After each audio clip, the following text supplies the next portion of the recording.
Global aircraft manufacturer Boeing reported better than expected third-quarter earnings on Wednesday, helped by a strong jump in commercial aircraft deliveries. Boeing earned $1.70 billion or $2.40 per share for the third quarter ending September 30th, up from $1.36 billion or $1.86 per share a year earlier.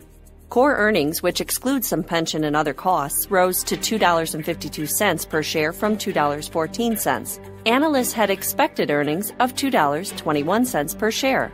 The company's third-quarter revenue totaled $25.85 billion, 9% higher than sales recorded in the same period a year earlier. Commercial aircraft deliveries rose about 7% to 199. The upbeat results prompted the company to raise its 2015 per-share earnings estimate by 25 cents to a range between $7.95 to $8.15, and boosted its revenue view by $500 million to $95 billion to $97 billion. Boeing also raised its estimate for commercial airplane deliveries by 5 planes and now expects deliveries to reach between 755 to 760 planes.